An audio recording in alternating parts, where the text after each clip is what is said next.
Então, respondeu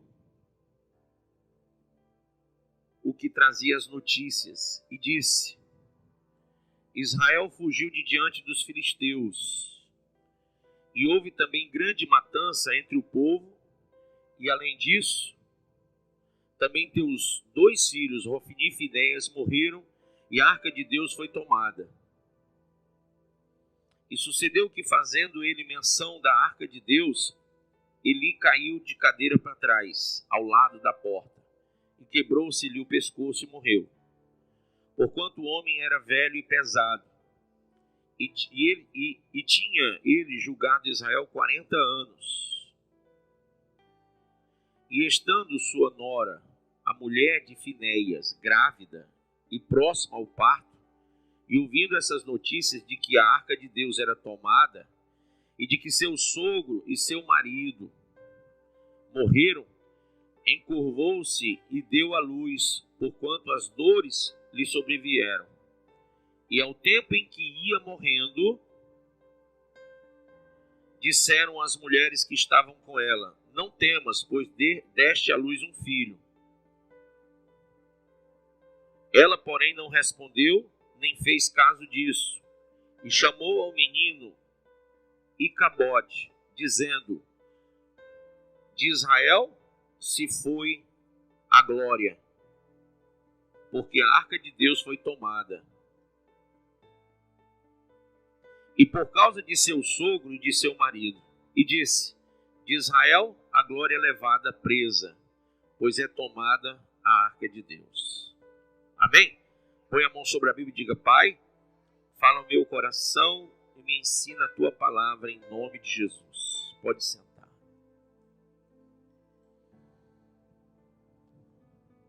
Irmãos, a expressão Icabode, o nome Icabode quer dizer perdeu a glória ou passou a glória. E a expressão Shekinah é presença de Deus, e há um outro nome chamado Kavod, que é a glória de Deus. Quando nós buscamos a presença de Deus, nós recebemos a glória de Deus. Por que que eles perderam? Por que que eles perderam? Pelo simples fato de que eles não estavam buscando a presença de Deus. Quando você vai voltar um pouco sobre a vida de Rofni e Finéias, a Bíblia diz, que nós falamos no domingo passado, que eles eram filhos de Belial e não se importavam com Deus. Então, há pessoas que dizem: olha, eu não sou filho de Belial, mas a vida cristã não pode ser pautada em valores que não sejam bíblicos e espirituais. Então, se você tomar para si o exemplo de Rofni e Finéias, você vai gerar uma geração de Icabode. Ao passo que, se você tomar para si o exemplo de Samuel, a dificuldade para gerar filhos como Samuel é muito grande. Porque Samuel foi gerado embaixo de choro, de pranto, de lágrima, de Ana. Sacrifício. A geração de Samuel, ela é uma geração espiritual, é uma geração de gente que se importa com Deus, que se importa com o ministério, que se importa com o bem-estar da igreja, com o bem-estar da liderança, com o bem-estar do irmão do lado. A geração de Samuel, ela contribui, ela colabora, ela está firmada, ela está calcada em valores e princípios espirituais, e ela cumpre o que está lá em 1 Coríntios, no capítulo de número 13. Quando fala do amor de Deus, a geração de Samuel, ela conhece o amor de Deus. Ela conhece. E ela conhece ao passo de entender que tudo sofre, tudo crê, tudo espera, tudo suporta e nunca falha. A geração de Samuel, ela entende a sã doutrina e ela evoca para si o chamado da igreja primitiva. A igreja primitiva, ela tem que se dissociar da lei, porque para que ela vivesse o cristianismo, Paulo vai ensinar a igreja primitiva de que há uma nova aliança, como disse Jesus, e essa nova aliança tem princípios novos. Um deles, basilares, é o perdão. O outro é o amor. Né? Então são princípios que não são palpáveis, não são materiais, são imateriais. E até então o povo de Israel, eles conheciam muito a questão da lei física, da lei escrita, da lei colocada à visão deles. Eles entendiam Deus pela lei, eles entendiam Deus e o relacionamento com Deus no cumprimento ou não de uma lei. Por que acontece então o nascimento de Icabode? Porque apesar de ser um momento onde a lei era explicitada ao povo, e apesar de ser um momento onde haviam juízes, como eu falei também domingo passado, hoje nós vivemos pela graça onde os ministérios que nos foram outorgados pelo próprio Senhor Jesus e pelo apóstolo Paulo e os demais, nós podemos ver nas cartas paulinas, fala de pastoreio, fala de presbítero, fala de apóstolo, fala de mestre, fala de evangelistas, fala do diaconato. Por sinal, nós conhecemos a história dos 7 diáconos do Novo Testamento. Né? Fala de obreiros, mas não fala mais de juízes. Por que no cristianismo não há juízes?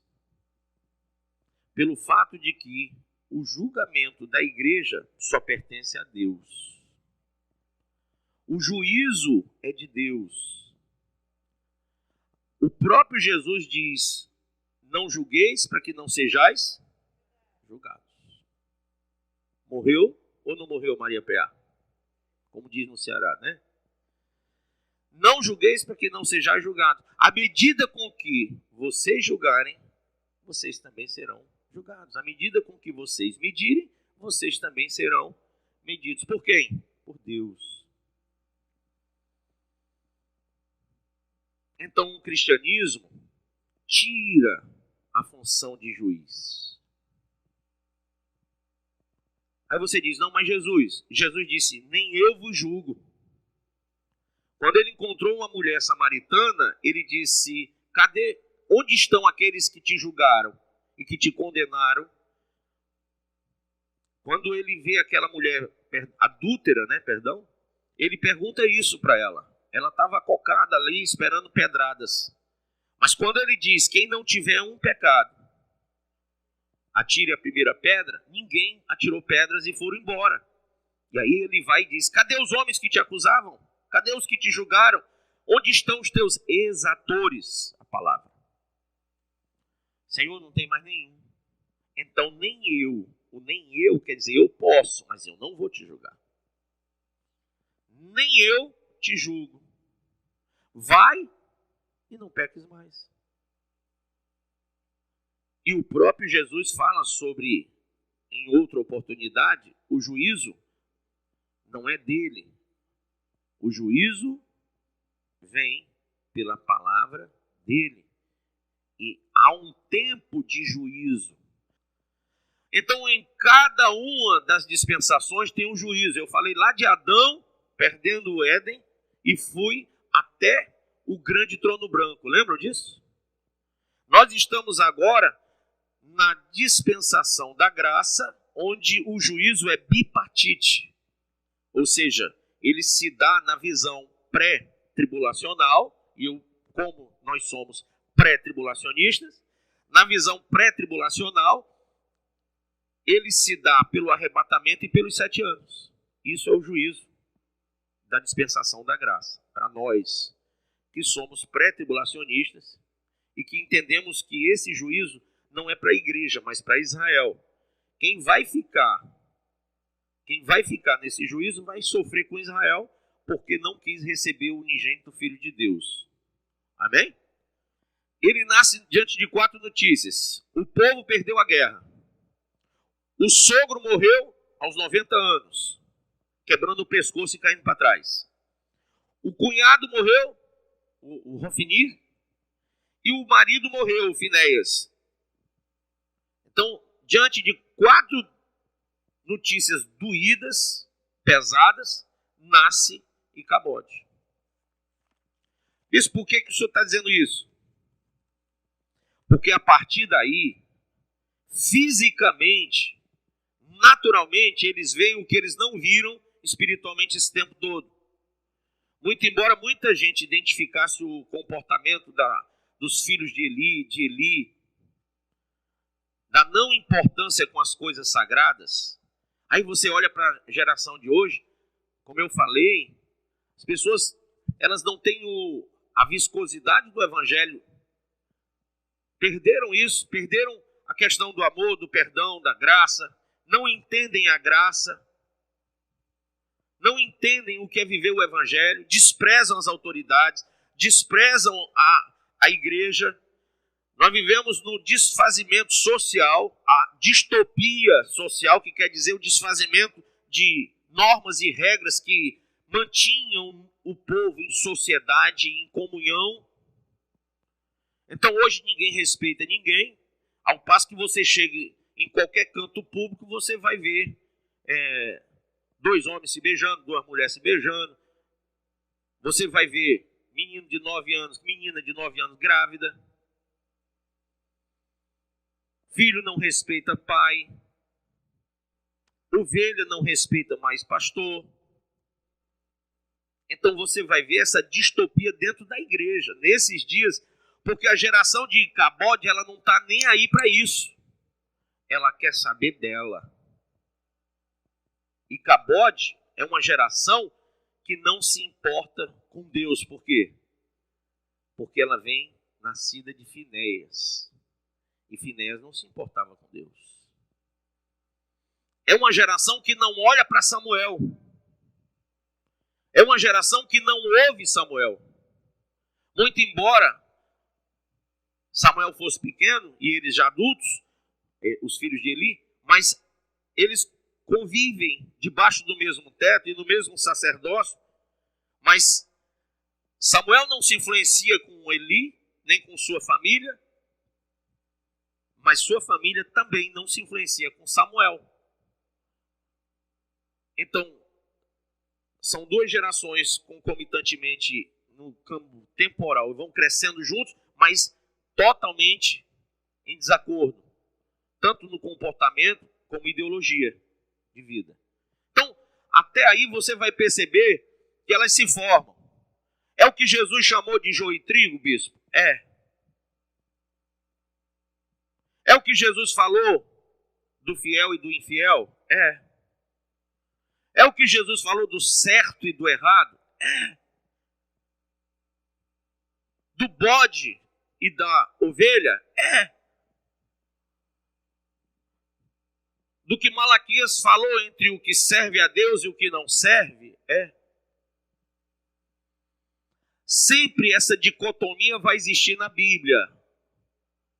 Sempre haverá essa dicotomia entre o certo e o errado, entre o que serve a Deus e o que não serve, entre o que obedece e o que não obedece, entre o puro e o impuro, entre o santo e o profano. Essa dicotomia é bíblica. Mas essa dicotomia também é natural. As pessoas têm naturalmente o desejo do certo e o desejo do errado, o pensamento certo e pensamento errado. E como tem o livre-arbítrio ainda, porque no governo do anticristo ninguém vai ter esse livre-arbítrio, mas dispondo do livre-arbítrio, as pessoas podem escolher servir a Deus ou não. Aliás, essa foi a grande mensagem de Elias, quando lá no Monte Horebe ele ora. E antes que ele trouxesse o fogo de Deus, que ele clamasse pelo fogo no altar, Ele diz ao povo, olha, se Deus é Deus, sirva a Deus. Se Baal é Deus, sirva a Baal. Havia um regramento bíblico? Havia. No Novo Testamento havia um regramento doutrinário? Havia. Mas você não vai ver nem Deus, nem os profetas, nem os apóstolos forçando ninguém a fazer aquilo. Forçando ninguém. Há uma palavra que vem tanto no Antigo como no Novo. Juízo. Vindouro. Então, até para o período da graça haverá o juízo vindouro, que é essa coisa do arrebatamento e dos 7 anos. Para quem é dispensacionalista, sabe que Israel deveria cumprir os 7 anos de juízo, mas a igreja que não entende a graça também vai ficar. Quais são os sintomas de quem tornou-se Icabode? De quem nasce de forma natural e não espiritual na igreja, de quem não entende os preceitos éticos, morais, doutrinários, bíblicos, proféticos, e tenta trazer para si o cetro da justiça. Sentar-se na igreja com o cetro da justiça é perigoso. Nenhum de nós podemos tomar o lugar de Deus. O motivo de muita gente se desviar no meio evangélico é justamente essa mania escabrosa das pessoas de julgarem umas às outras. Deus é onisciente e sabe o que vai passando na mente de todo mundo. Jesus conhecia o pensamento de todos. E ele disse, eu não vos julgo. Gente, para tudo tem um tempo. Quem já leu isso? Há tempo de viver, há tempo de morrer, há tempo de se alegrar, há tempo de chorar, há tempo de tudo. Há tempo de juízo. Mas as pessoas estão cheias de sangue nas mãos e elas querem juízo. Quando você está com raiva de alguém, o que é que você quer? O mal dele. Não é, não é? Por que se mata tanta gente hoje? Por que tanta gente está morrendo hoje? Porque alguém quer fazer juízo. Bateu, levou, toma lá da cá. Né? Lei de talião. Nós estamos vivendo a lei de talião dentro da igreja, num período onde deveria haver graça, está havendo o quê? No período de dar outra face, estão fazendo o quê? Batendo? Ah, mas alguém quer ser arrebatado desse jeito? A igreja que vai ser arrebatada, ela não faz isso. Ela não toma a frente de Deus e ela não quer o cetro da justiça na sua mão. Porque ela diz, eu sou uma miserável pecadora. Essa é a igreja. Que quando a Bíblia fala guardou a palavra, está dizendo que entendeu a palavra. Entendeu que não pode fazer certa... Ah, mas eu quero, mas não pode. O que eu quero eu não faço e o que eu faço eu não quero. Não é porque você quer, não é porque deu na sua cabeça que você vai sair arrastando a vassoura no meio de todo mundo, não. Você vai ter que ter respeito e honra. Porque Malaquias diz, se eu sou pai, onde está o respeito? E se eu sou o Senhor, onde está a minha honra? O mesmo Deus que diz que cada um tem que ser obediente às autoridades constituídas, porque não há autoridade que não venha do Senhor. Sim ou não? Ah, quer concordar com o erro de alguém? Concorde, mas pague o preço disso. Pague o preço de você querer julgar com outro irmão alguém.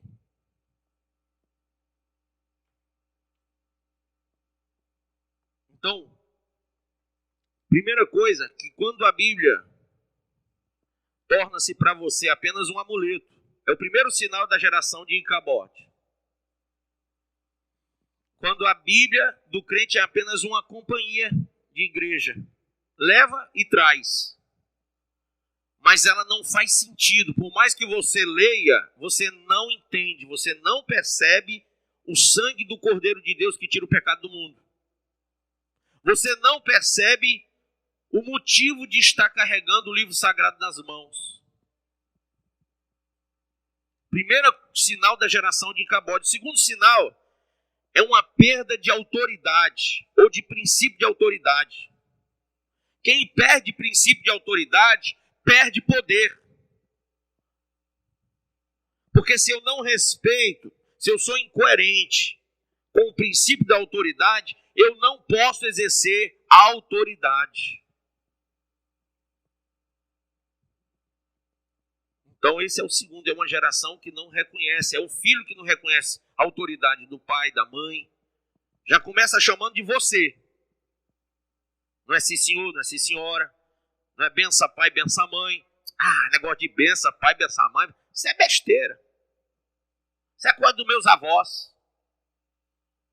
Aí, associado a isso, já não houve conselho de autoridade. Não houve a repreensão.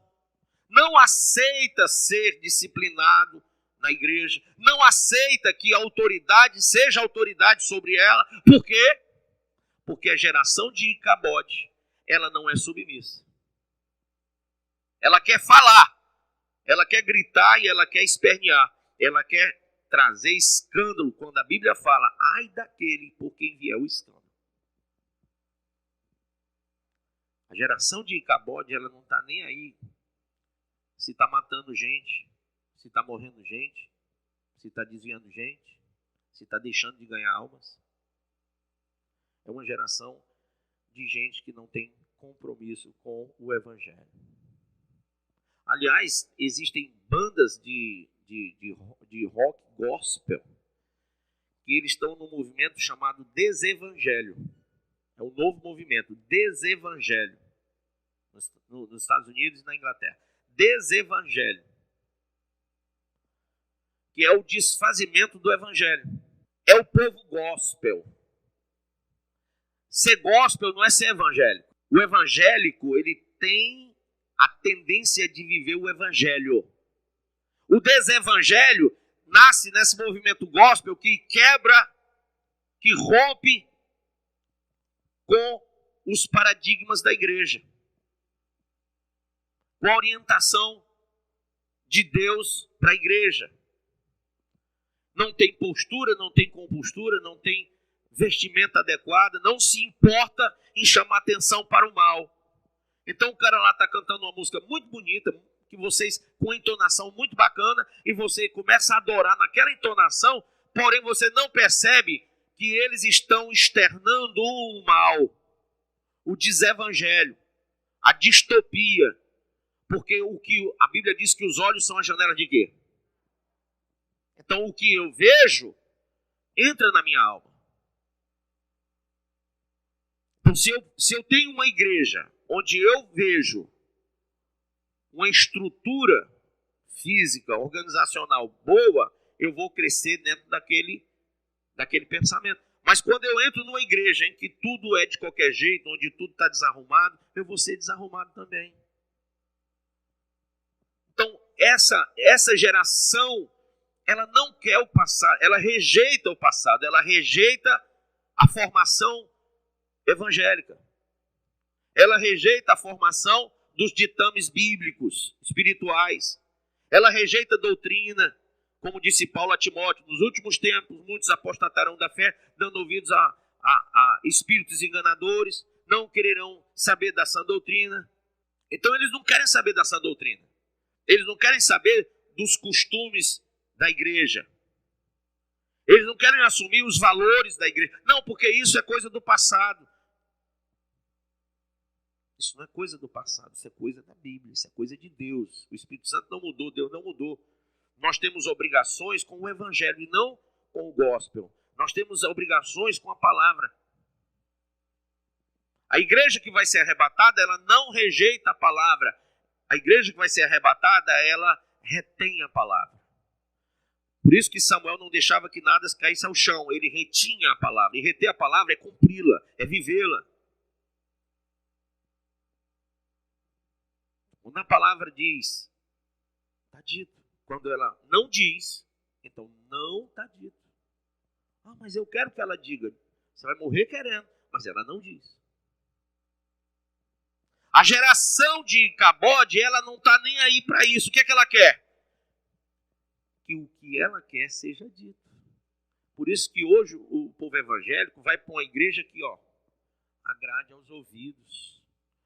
Paulo fala em 2 Timóteo 4, cercar-se-ão de mestres conforme as suas cobiças. Então, se naquele lugar se prega o que a pessoa quer, ela fica.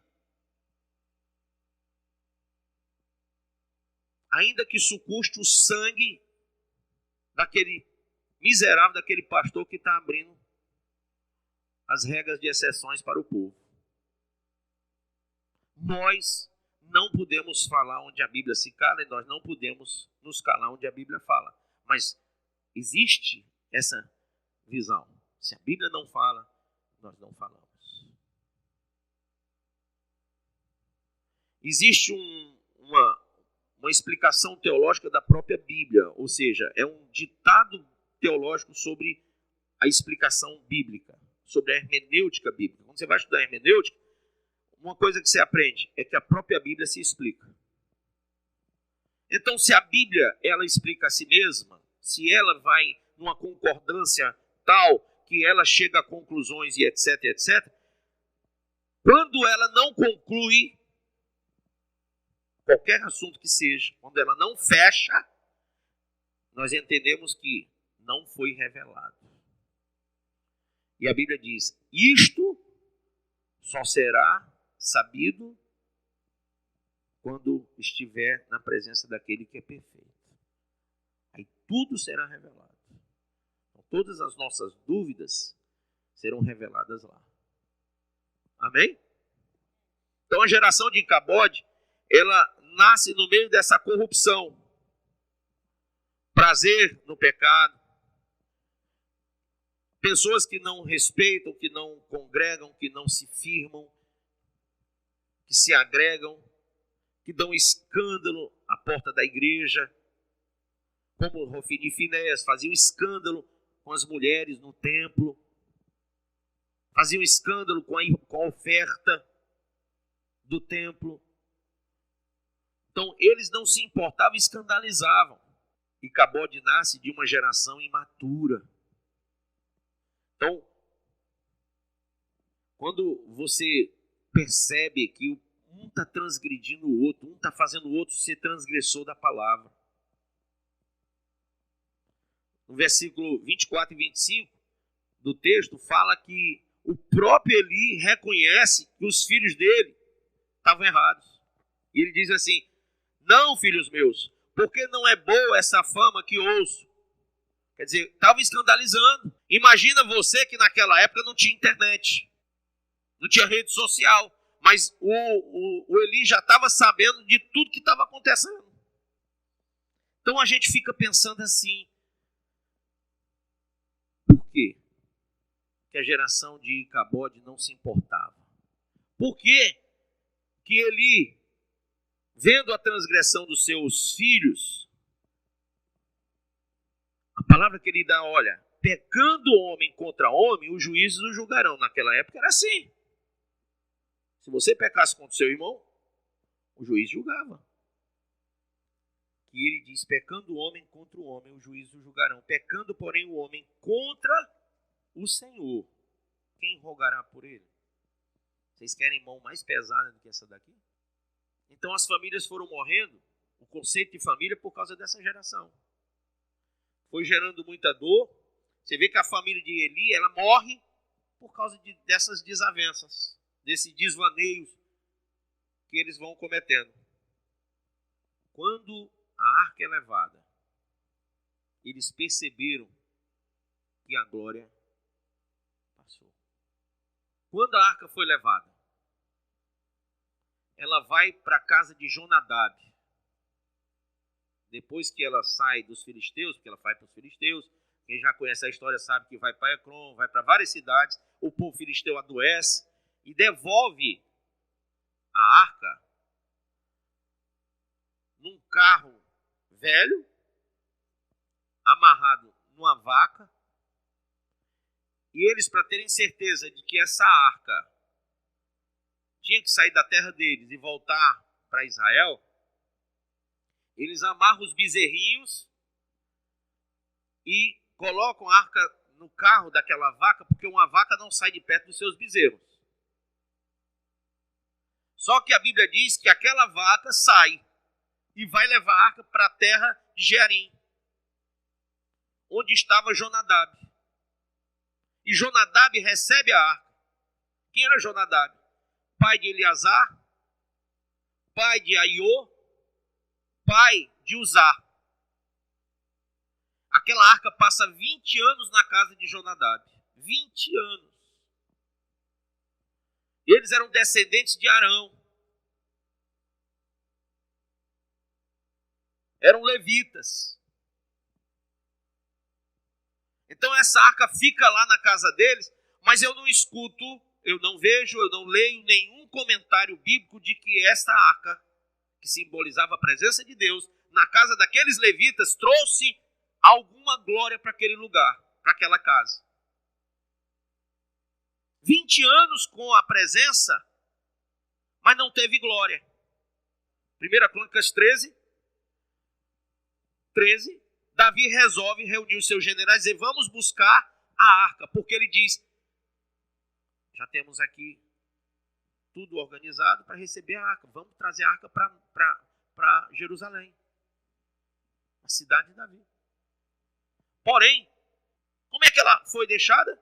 Um carro velho, com vaca? Pois vamos fazer com um carro novo, blindão, BMW da época, motor de última geração, airbag central, com teto solar, tudo que tinha direito. Vamos botar essa arca na melhor carruagem que tiver e vamos amarrar os bois mais bonitos que a gente tiver, mais fortes nessa arca. E ela virá em glória. Porque para a presença de Deus tem que haver glória. É um tipo de adoração de uma geração que não entende Deus. É o tipo de adoração de alguém que não sabe se manter ou se firmar na palavra. Já tinha uma palavra dizendo como a arca deveria ser transportada. Não era com vaca, não era com boi, não era com carro velho, nem com carro novo. Era debaixo dos ombros dos sacerdotes levitas. Eles que tinham que carregar a arca, não boi. Mas Davi vai escutar quem? Os generais. Davi quer fazer algo que seja suntuoso. Ele quer glorificar Deus de forma natural. Ele quer dar glória para a presença de Deus de forma natural. E não importa 20 anos, 30 anos, porque a glória não vem na casa de quem não sabe o que tem. Na casa de quem não guarda o mandamento, a palavra, a orientação de Deus, que não se submete a ela. Pode passar 20 anos dentro da igreja que não vai ter efeito nenhum. Não vai ser arrebatado. Não vai nascer de novo. Não vai ter cristianismo, não vai ter amor, não vai ter perdão, não vai ter nada a não ser o juízo de Deus sobre si. Vai fazer bobagem? Vai. Quem foi que disse que o tempo faz cristãos? Jonadab era para ser um cara ao concurso espiritual. 20 anos com a arca dentro da casa dele. Quando Davi manda trazer a arca com esse carro de boi, Jonadab chama Aiô e Uzá e diz, vocês vão com a arca. Mas ele preparou aqueles 2 filhos dele, levitas, para transportar, para andar na presença de Deus? Você está preparando a sua igreja para isso? Para andar na presença de Deus? Você está preparando seus filhos para andar na presença de Deus? Você prepara o seu marido, a sua esposa para andar na presença de Deus? 20 anos era para você ter maturidade, ou não? Não era? 20 anos? Mas o que eu vejo? Eu vejo atos inconsequentes. Eu vejo que quando eles caem no primeiro buraco, e crente que não tem essa visão espiritual, que não é nascido de geração de Samuel, quando vem o primeiro buraco, ele já vai logo desobedecendo Deus. Ele perde o temor. Porque havia uma ordem dizendo a seguinte coisa: não toque na arca. Havia motivo para tocar? Seja qual for, não toque. Não, mas eu acho que não toque. Mas se ela virar, não toque, deixa cair no chão. Mas não toca. O inferno está cheio de gente com bons pensamentos também. Desobedientes, obstinados e rebeldes. Por quê? Porque eu acho que tem que ser assim. Porque eu vejo dessa forma. Porque eu acredito assim. E quem foi que disse que Deus quer saber do que você acha, do que você acredita, de forma que você vê? Você tem que fazer o que está descrito. O que é revelado na palavra e acabou. Então eles vão transportar, e quando tem um buraco lá que a carruagem vai virar, Uzá e segura a arca com as suas mãos. E Deus fura ele. Eu não sei, aquilo pode ter sido um raio, um negócio de fogo. Eu não sei o que foi que desceu ali não. Mas a Bíblia diz que transpassou Uzá e ele morreu. E Davi ficou com medo. Vou levar não. Vou levar para minha casa não. Olha o que aconteceu com um levita. Passou 20 anos com a arca na casa dele. Leva lá para casa. Do jeito que meus filhos estão tudo desordenados. A família de Davi é um bocado de cãozinho, né? Era um irmão matando o outro deitando com a filha, com a irmã. Caramba, meu irmão. Davi pensou, se eu levar lá para casa, o bicho vai pegar. Vai ser uma mortandade lá em casa. Não, vou levar não. Deixa na casa de Obed, o Edomita. Ele prosperou com a arca na sua casa. Foram 3 meses só que a arca, não foram 20 anos, foram 3 meses que a presença de Deus veio para a vida de Obed-Edom. Em 3 meses a vida desse cara deu uma guinada violenta. Mas por quê? Que 20 anos não mudaram nada e 3 meses mudaram?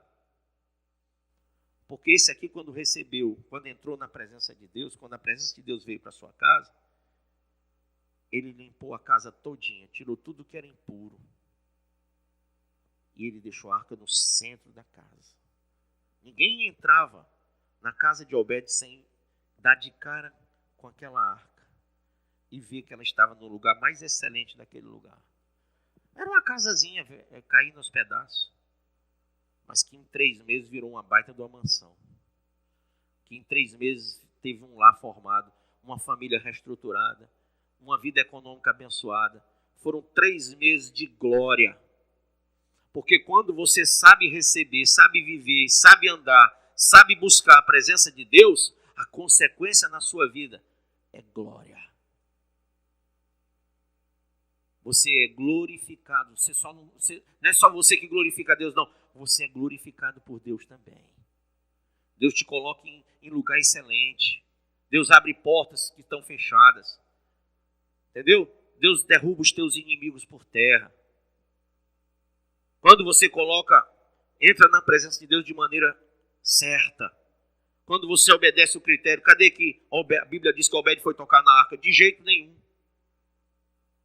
Do jeito que ela ficou ali, ele não tocava. Mas todo dia ele se ajoelhava, todo dia ele reverenciava, todo dia ele falava com Deus. Todo dia ele tinha aquela coisa dentro dele. Puxa, eu estou com a arca do Senhor na minha casa. Eu estou com a presença de Deus aqui. Deus está na minha casa. Deus entrou na minha vida, na minha casa, como Jesus entrou na casa de Zaqueu. E quando Jesus entrou, houve bênção na vida de Zaqueu, como houve bênção na vida de Obed. Então é impossível alguém entrar na presença de Deus de verdade, da forma correta, e não ter bênção de imediato. Se você esperar 10 anos, 15 anos, 20 anos, 30 anos, 50 anos, ficar velho, babiquara dentro de igreja, esperando por uma coisa, não, porque isso é no tempo de Deus. A bênção, ela não é dessa forma. O juízo é no tempo de Deus. A bênção não. A bênção vem sobre ti e te segue. Ela te persegue. A bênção de Deus é para agora, é para hoje. A cura, o milagre é aqui e agora. Deus quer te prosperar, Deus quer te curar, Deus quer te libertar, Deus quer fazer tudo agora. Você que fica postergando. Como? Quando você não sabe entrar e sair da presença de Deus. Você não sabe guardar o que é sagrado, o que é santo. Então, 20 anos. O que é que eles fizeram em 20 anos? Nada. O que é que você está fazendo com esse tempo todo de igreja? Coisa nenhuma. Continua sendo iracundo, continua sendo praguejoso, maledicente, falador, criador de contenda, divisor. Para quê, meu irmão? 20 anos, para quê? Vai lá para a casa de Obed. Casa pobre, pequena, mas tem glória lá. Por isso que a Bíblia diz, se o meu povo que se chama pelo meu nome se humilhar, orar, buscar minha face, converter do seu mau caminho. Por isso que essa mesma Bíblia diz em Jeremias 18, desce à casa do oleiro, deixa de ser orgulhoso, desce lá. Vai aprender como é que se faz um vaso, segundo a vontade do oleiro. Então, a Arca da Aliança trouxe maldição para os filisteus, porque nem um ímpio, por mais que ele diga graças a Deus, pelo amor de Deus, glória a Deus, Deus abençoa. Quem pratica a impiedade, Deus não abençoa. Essa arca, ela fica na casa de Obed 3 meses, aí Davi escuta. Está lá, 1 Crônicas 13, capítulo 13, quem achou? Primeiro no capítulo 13 vem o erro de Davi. Versículo 1.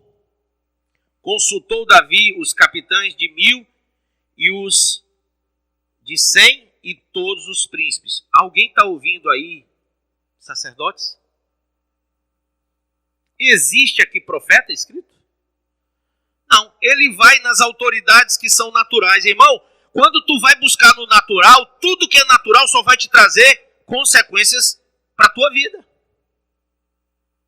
Tu quer misturar o santo com o profano? O natural com o espiritual? Quer exercer uma autoridade natural sobre si, sobre os outros?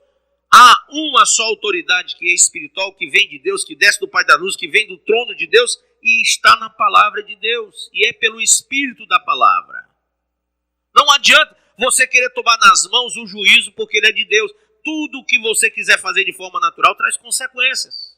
E disse a toda a congregação de Israel, se bem vos parece, e se vem isso do Senhor, ó, se, não é para o cara ficar com negócio de si dentro da igreja? Se nada. Nosso Deus, enviemos depressa mensageiros a todos os nossos outros irmãos em todas as terras de Israel e aos sacerdotes e aos levitas enviar. Sacerdotes e aos levitas com eles nas cidades e nos seus arredores para que se reúnam conosco. Tornemos a trazer para nós a arca do nosso Deus, porque nos dias de Saul não nos valemos dela. Ou seja, Saul passou a vida dele todinha como rei e não se preocupou com a presença de Deus no reino. Nem com a glória. Ele queria a glória dele, tanto que ele construiu uma estátua para ele. Toda a congregação concordou em que assim se fizesse, porque isso pareceu justo aos olhos de todo o povo. Então Davi procura trazer a arca. Reuniu, pois, Davi a todo Israel, desde Sião no Egito, à entrada de Ramate, para trazer a arca de Deus de Kiriat Jearim. Então Davi, com todo Israel, subiu a Baalá, isto é, a Kiriat Jearim, que está em Judá, para fazer subir dali a arca do Senhor, diante da qual é invocado o nome do Senhor, que se assenta acima dos querubins. Puseram a arca de Deus num carro novo e a levaram na casa de Abinadab. E Uzá e Aiô guiavam o carro. Então puseram num carro novo. Amém? Eles pensaram como ela chegou e disseram, vai sair melhor. É aquela coisa. Não importa o início, importa o final. Então no final vai ser melhor. Vamos pegar um carro novo. Pegar uns bois, veio de vaca. Agora vai para o capítulo 15. Versículo 11. Depois que Uzá morre, que fica na casa de Obed, que ele recebe a notícia que na casa de Obed estava dando tudo certo. Versículo 14 do capítulo 13. Assim ficou a arca de Deus com a família de Obed-Edom 3 meses em sua casa, e o Senhor abençoou a casa de Obed-Edom e tudo o que ele tinha. Amém? Davi fica sabendo disso. Agora versículo 11 do capítulo 15. Chamou Davi os sacerdotes Zadok, Abiatar, e os levitas Uriel, Asaías, Joel, Sesmaia, Eliel e Aminadab. E lhe disse, Vós sois os cabeças das famílias dos levitas. Santificai-vos, vós e vossos irmãos, para que façais subir a arca do Senhor, Deus de Israel, ao lugar que lhe preparei. Pois visto que não a levaste da primeira vez, nenhum deles foram chamados para levar a arca. Visto que não a levaste na primeira vez, o Senhor nosso Deus irrompeu contra nós. Gente, tem um jeito certo de andar na presença de Deus. Não é o seu. Amém?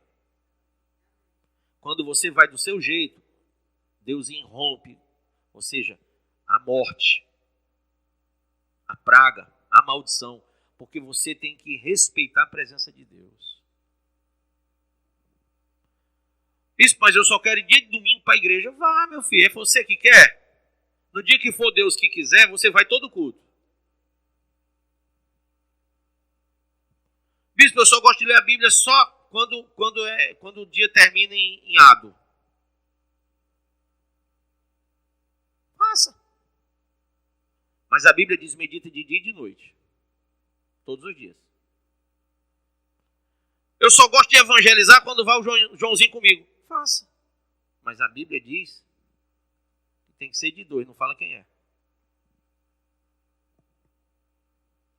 Então você é cheio de vontade, porque você é Icabode, você é Finese e Rofini.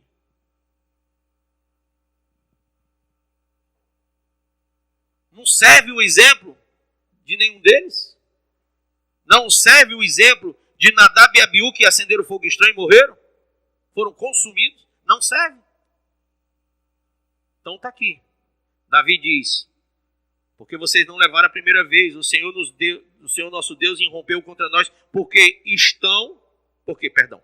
então não o buscamos segundo nos fora ordenado. Tem uma forma certa e tem uma forma errada. Davi reconhece: nós não o buscamos como foi ordenado. Por quem? Por Moisés. Está aqui. Santificaram-se, pois, os sacerdotes e levitas para fazerem subir a arca do Senhor, Deus de Israel. Os filhos dos levitas trouxeram a arca de Deus aos ombros pelas varas que nela estavam. Como quem? Moisés tinha ordenado, segundo o quê? A palavra de Deus. Essa é a forma correta. O pastor ensina a palavra e o povo obedece. Não é do jeito do rei, não é do jeito de quem quer ser. Porque todo mundo aqui é rei e sacerdócio. Diga amém. Mas quando você quer ser rei dentro da casa de Deus e não quer ouvir o pastor, você vai quebrar suas fuças. Porque não é porque você recebeu o reino na sua vida que você é rei dos reis, não. O rei dos reis é ele. Você não tem o direito de exercer ser rei e fazer do seu jeito e andar da sua forma, da sua maneira na presença de Deus. Vai dar errado, vai dar morte, vai dar destruição. Então Davi reconhece como rei que tinha que ter sacerdote para fazer aquilo. E que havia uma palavra do pastor Moisés, do profeta. E que tinha que ser conforme Moisés ordenou pela palavra de Deus. Se não tivesse sido ordenado lá atrás, o carro de boi valia? Valia. Aquele carro de boi novinho tinha sido uma honra para Deus. Se não tivesse lá atrás dizendo que ninguém podia tocar na arca, aquele ato de usar seria um ato de quê? Zelo. Olha como as coisas podem dar uma guinada, dependendo do que a Bíblia diga. Uzá foi zeloso? Foi, ele não queria que a arca caísse. Só que foi uma desobediência, foi falta de temor e ele morreu. Por consequência de quê? Do ato falho de Davi, de querer ser o manda-chuva ali e passar por cima da palavra e do profeta Moisés. Então nós como igreja temos que aprender, gente, a não querer passar por cima do que a palavra diz ou do que ela não diz. Por mais que isso pareça certo aos seus olhos, mas não é o que você pensa. O que é que você tem que fazer? Sobre tudo que você tem que guardar, guarde o seu coração. Guarde a sua alma. procura se desviar do mal.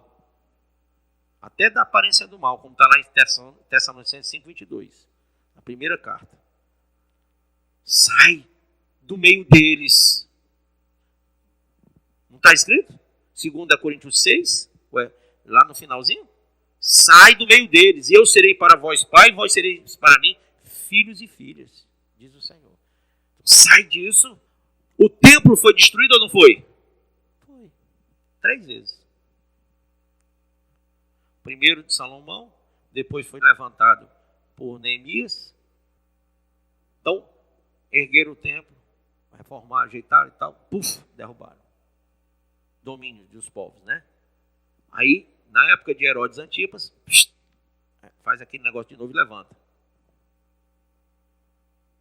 70 anos depois de Jesus, Tito Augusto vai, queima tudo e destrói o templo. Aonde que está a glória? Você acha que se a glória de Deus estivesse naquele lugar, Antipas tinha feito isso? Você acha que Epifânio tinha entrado e tinha profanado o templo? Ele tinha sido consumido, que nem na WBU. Por que Epifânio entra? Por que Tito derruba o templo, destrói, queima? Jesus, quando entrou no templo, Jesus disse: vocês fazem da casa de meu pai casa de ladrões, de salteadores. Pois eu digo a vocês que nesse lugar eu não entro mais. Ou seja, a minha presença não está mais aqui. E não ficará pedra sobre pedra nesse lugar. Porque a glória passou. Só quem não entendeu foi quem não leu direito. Eles expulsaram Jesus do templo. Quem já leu essa passagem? Tem gente que expulsa Deus da vida, o Espírito Santo. Expulsaram Jesus ali, eles expulsaram, porque da arca a presença foi para o templo. E quando eles expulsaram Jesus do templo, eles também expulsaram a presença. E sem a presença não tem glória. Bispo, e aí? E aí que vós sois templo e morada do Espírito Santo. Quando realmente são. A glória do Senhor, ela passa a existir quando nós, igreja do Senhor, nos tornamos templo do Espírito Santo, moradia dele. Ou seja, essa glória vem, agora sai de um templo feito por mãos humanas, e a Bíblia diz: não habitarei mais em templos feitos por mãos humanas. Porque agora, o templo que ele vai habitar é esse, de carne e osso. Então a glória de Deus, a presença de Deus está em nós. Ele disse: estarei convosco até a consumação dos séculos. Nós respeitamos a presença de Deus na nossa vida, dentro da nossa intimidade, no nosso contexto. Eu sou um pecador. Quem aqui também é? Levanta a mão. Ainda bem que não é só eu. Então, se eu entendo que eu sou um pecador, eu tenho que entender que eu tenho que remir meu tempo. E eu tenho que entrar em profunda ação de redenção por mim mesmo. Porque Jesus já derramou o sangue. Mas o sangue só tem valor no arrependido. Então eu tenho que entrar em arrependimento profundo. Eu tenho que me converter do meu mau caminho, da minha índole. Eu tenho que ser templo e morada do Espírito. Eu tenho que abrir a porta do meu coração para que ele entre e faça morada lá dentro. E se eu não fizer isso, a presença dele não está em mim. E ele disse: se vós estiverdes em mim, e as minhas palavras estiverdes em vós, pedireis o que quereis, e vos será feito. Se eu não fizer isso, ele não está em mim, nem eu nele. É isso. Você quer estar na presença de Deus? Você quer que a presença de Deus esteja na sua vida? Ande para glorificar o Senhor, porque ninguém anda na presença de Deus, ninguém vive na presença de Deus sem glorificar a Deus todos os dias, em cada segundo. Rejeite, porque a Bíblia diz que quem não deixar pai, mãe, irmãos, terra, mulher, Aí se tem mulher, é marido também, né? Pelo meu reino. Que é o reino dele? É a glória. Quem não deixar tudo isso pelo meu reino não será digno de mim. Aí você diz, mas é porque é meu marido. Ah, é porque é minha mulher. É porque é meu pai, minha mãe. É porque é meu irmão, é minha irmã. Pode ser quem for, deixe. Para servir a Deus. Para ser fiel e leal à palavra. Se um olho teu te corrompe, corta. Se uma mão tua te corrompe, corta. Lembra disso? É melhor sem aquilo ali e entrar no reino. Quando você tem luz, você enxerga o caminho. Quando você tem Cristo, quando tem o Espírito Santo, você consegue perceber as coisas. Então quem não está olhando para o seu caminho, está olhando para o do outro, cai. Não olhe para a vida de ninguém, olhe para a sua. E não seja cego. Tenha a visão de Deus, porque o conselho para a última igreja, para a sétima igreja, é: espero que você tenha as vestes mais brancas que a neve, compre ela, colírio para você enxergar, que você tenha se banhado no sangue do Cordeiro, né? Com água pura. Gente, essa última igreja tem que tomar banho, tem que se purificar. Essa última igreja tem que se revestir de Cristo. E essa última igreja tem que usar tudo para abrir os olhos, porque ela está de olho fechado, está cega. Miserável, cega e nu, mas diz que está rica, que está cheia da graça, que está cheia de salvação, que vai para o céu, mas é pobre, miserável e nu. Você acabou de ouvir essa poderosa ministração da Palavra de Deus. Eu creio que sua vida foi abençoada. Eu quero que você ore comigo, profetizando sobre a sua vida a salvação que vem de Cristo Jesus. Ore conosco. Deus Pai, em nome de Jesus, nós te agradecemos por esta palavra e que o Senhor possa abençoar a vida de cada um que nos viu, que nos ouviu nesse dia. Deus Pai, em nome de Jesus, que esta pessoa esteja agora entregando a sua vida, recebendo a salvação que vem do Senhor. Pois assim, Pai, nós profetizamos salvação, cura, libertação, em nome do Pai, do Filho e do Espírito Santo de Deus. Amém.